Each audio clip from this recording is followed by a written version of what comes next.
So let's say I am studying architecture at university.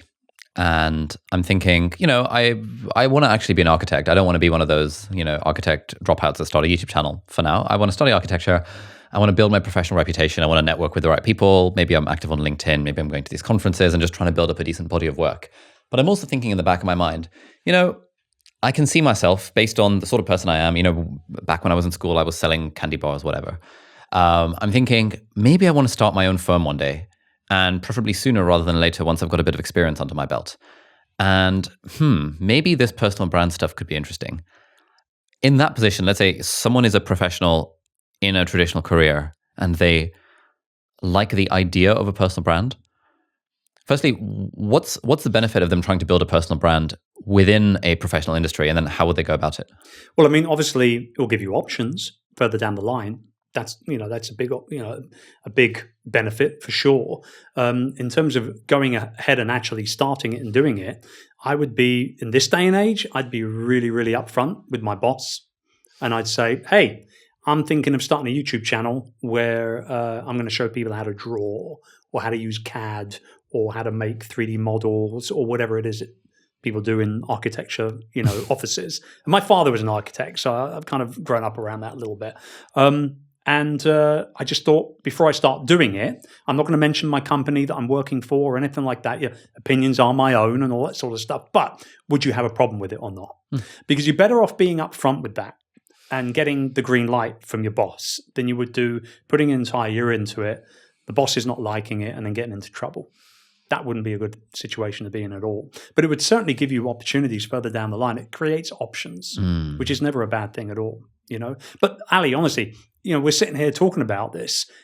If you'd have told me, 17, 18 years ago, when I opened the doors to my first business, that I would be writing a best-selling book on building a personal brand business, that I would be making money to speak in front of complete strangers on stages around the world, and have tens of thousands of people tuning into my show every week, like, I would not have seen this coming at all.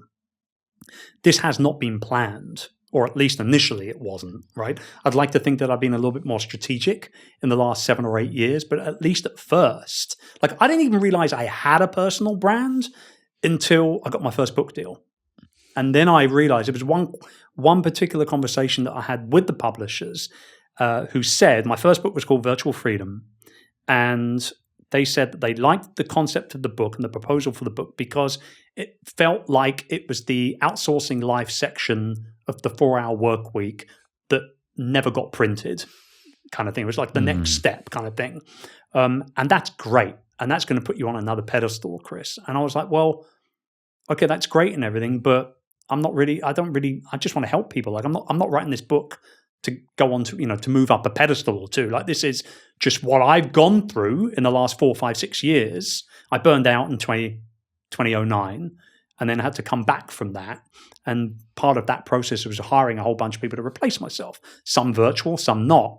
But then, I started blogging and podcasting and all that sort of stuff in 2010 about VAs and virtual teams. And all of a sudden, bosh, I'm getting a publishing deal because I'm the VA guy, right? So, okay, great. I've always wanted to become a published author. That's a goal. That let's tick that off, the list, and we'll move on from that. But then what happened was, after the book came out, people started to say to me, how did you do that? How did you get the book deal? And I started reverse engineering it back. And I said, well, I got the book deal because I was publishing content 3 times a week on my blog. And I was podcasting every week.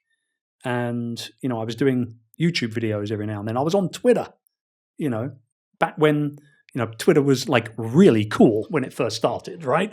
And all this sort of stuff. And you reverse engineer it back, you realize, actually, I'm building that personal brand up over a period of time. And it just ended up culminating with a book deal.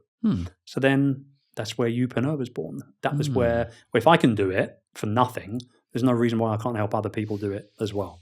And that was where Youpreneur was born. Is there a way to build a personal brand without, I guess, quote, creating content? Or is that really the main lever? I mean, I think there probably is. I don't think you need to. One of the easiest ways for us to spread our message, our opinions, our ideas, and our thoughts today is doing exactly what we're doing right now. It's getting in front of other people's audiences, right? Your people will tune in, and I'm a little Marmite, right?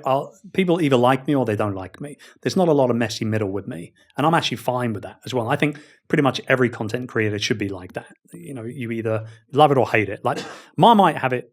They've got it down right in terms of marketing. Like they lean into that love it or hate it thing so well, and it works brilliantly. And I think the same could be said for personal brands as well. But this was not something that I really thought was going to happen, but now I've just rolled into it. And I think that the majority of people who jump on board with the idea of building a personal brand, and they understand the power of it, and there is a certain amount of responsibility involved as well. Obviously, as you get more and more known and respected, your opinions and what you say online really matter, particularly. But no, I don't think you need to create content yourself. But I think in today's world, you definitely need to be in front of other people. Hey friends, thank you so much for watching. If you enjoyed this clip, then click here for the full unedited episode. And if you like that, then do please consider subscribing to the channel. It means a lot. Thank you so much and have a great day. Bye-bye.